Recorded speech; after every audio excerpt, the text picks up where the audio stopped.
Gentlemen, we went over the rules in the dressing room. You have to do like regular camerino. Okay. Give me a good, clean fight. Shake hands. Good luck.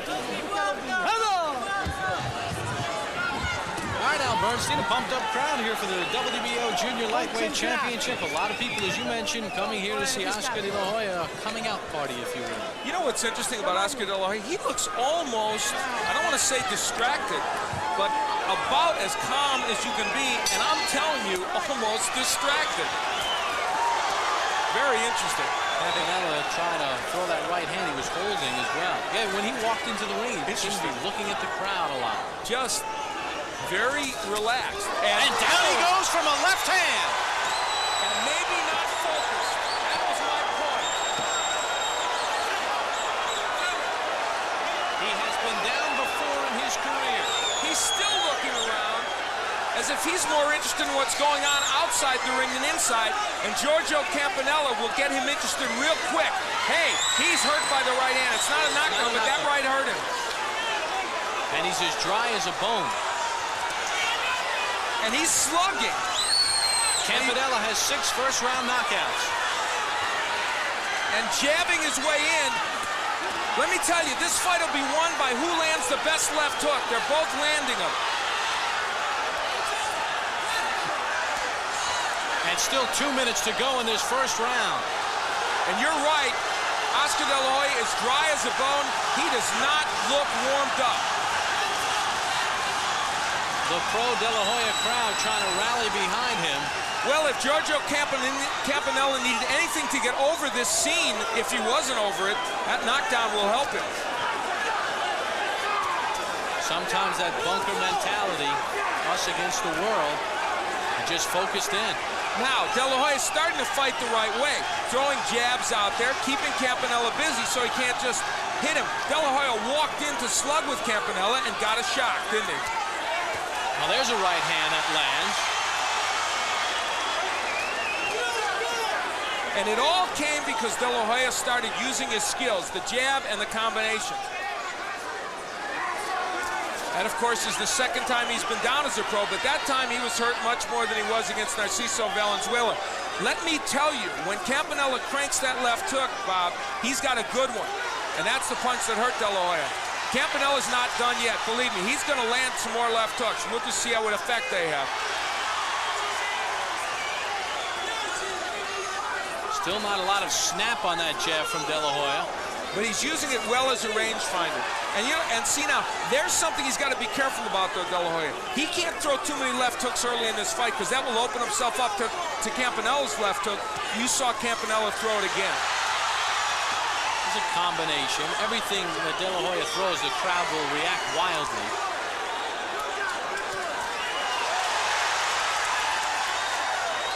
Giorgio Campanella's making a fundamental error here. What he landed to knock De La Hoya out was a left hook. That's the punch he should go back to. He's not putting himself in position to throw that punch. And he's giving De La Hoya a pass here. Round number 1 in the books. What a round 1. As De La Hoya goes back to his corner for some instruction.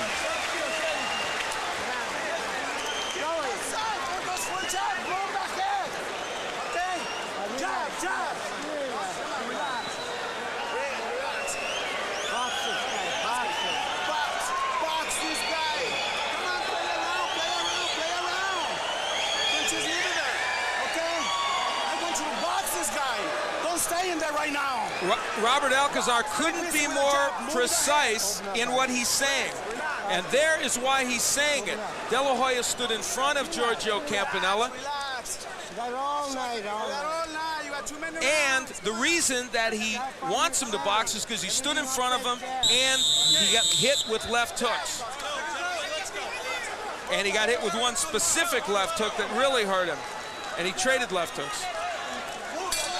And we begin round number 2. They touch the gloves. De La Hoya knocked down early in round number 1. And as Al, you pointed out, it was the second time in his career that he's gone down in round 1. It is indeed, and this time, Bob, it was a much more powerful punch. As you look at the numbers in round 1, and ironically, Oscar De La Hoya landing more punches before it was all over. And his trainer, Robert Alcazar, really stepped on the pedal, Al. in between rounds 1 and 2. The things that you had mentioned in round 1 that Oscar needs to do. Play with him a little, box with him a little. And the movement is important, as is the jab of De La Hoya. And that's what I said in that first round before we heard Robert Alcazar. Look at the difference it makes. When you jab first, you can make those things happen. Now the left hook of Campanella is rendered useless. Campanella trying to play back a little bit. Minute gone by in round 2. Now, for Giorgio Campanella, we know what De La Hoya needs to do and what he has now started to do effectively. How can Campanella get past that? And that is to bull your way in, be as rough as you need to be, and just start cranking hooks to the body and the head. It's that simple for Campanella. You're not going to outbox Oscar De La Hoya. Don't throw the hook from outside like he's doing. Bull your way in. If you have to rush in head first, Bob, get inside where you can crank up those hooks. There's that jab. We saw it in the Olympics. We saw it in his professional career. When De La Hoya finds that, he's tough to beat. He's almost impossible to beat once that punch gets in there. And I'm going to tell you something. I think Oscar De La Hoya was distracted at the beginning of this fight. I think his mind wasn't in it. And now he's starting to score against Campanella, and is Campanella resting on his laurels of that early knockdown? He doesn't seem to be doing anything to get inside.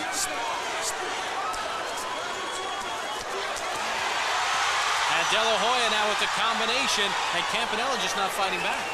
Now, for Oscar De La Hoya, there's one pitfall that remains, and that is trading hooks with Campanella. He's got to be careful about doing that, but if he does all this, he'll get back to being in total control of this fight, which he is right now. Well, Campanella blocked off a couple of those punches on the inside, but there's the jab to start it all out. Well, it's obvious a different De La Hoya. When you jab, when you move.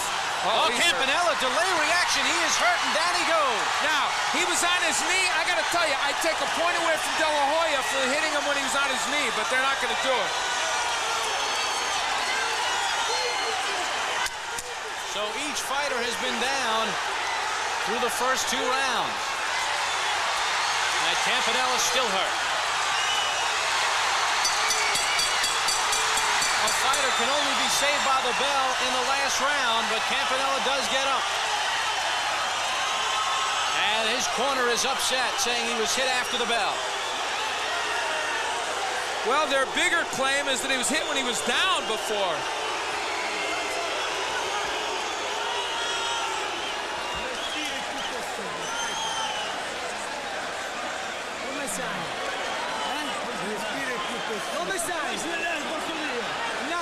And as they talk to Giorgio Campanella in that corner,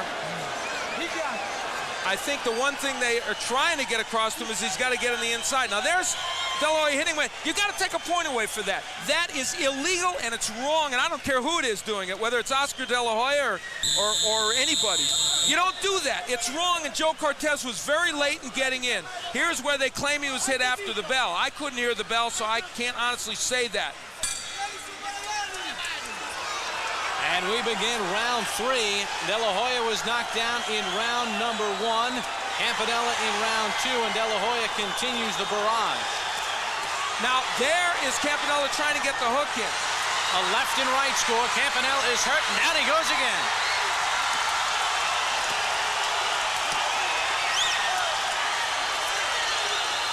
This is a replay of the Valenzuela fight in which De La Hoya was sent down and came out with a vengeance.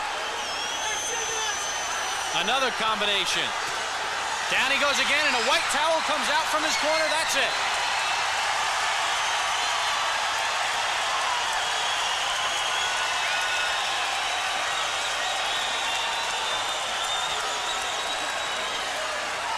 That man, Campanella, provided anxious moments for this man, Oscar De La Hoya, early in the fight. I will be fascinated when we talk to him to find out whether, in fact, his mind was straight when he came in that ring, because he just went in wildly and got nailed by Campanella. But in the long run, Oscar De La Hoya got the job done, didn't he? Yes, he sure did. The second and third rounds, he was very impressive, but you mentioned it beforehand. He looked distracted. Giorgio Campanella went down twice.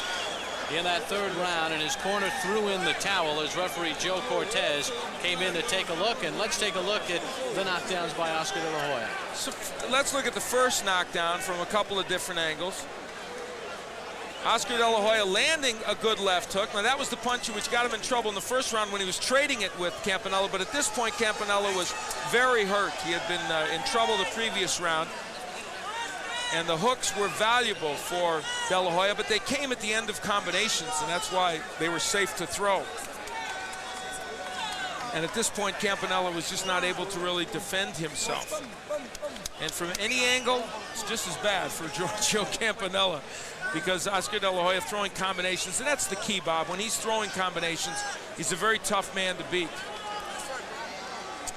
And finally, at the end of the fight, this was De La Hoya again throwing combinations. His man was rocked, hit him on the top of the head. His corner was already getting ready to throw the towel in. You saw it sneak in there. And for Giorgio Campanella, what started out so brilliantly in his first trip to the United States ends in defeat. I'm sure the De La Hoya camp has to be happy with the win, but you know Robert Alcazar, his trainer, has to be upset with the way he went about his business in that first round. Yeah, and I'm going to tell you something else. That's the second time in his career De La Hoya has hit fighters when they're down in a blatant fashion. It usually happens when he's mad. And I'll tell you what, in the future, they may not be so lenient. They may take points away for that. But this is the kind of boxing skill and power that is likely to make him a real contender in the lightweight division and possibly a champion. Well, he said this would be his final fight at 130 pounds. He retains his WBO Junior Lightweight Championship. There's Giorgio Campanella. He took De La Hoya down in round one, but then he went to school and was taught a lesson by De La Hoya once De La Hoya started using his jab, as you mentioned, Al.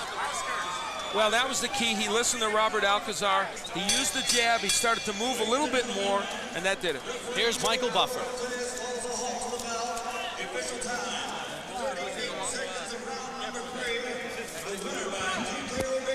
Still, the undefeated WBO Junior Lightweight Champion of the world, the pride of East LA, the Golden Boy, Oscar De La Hoya.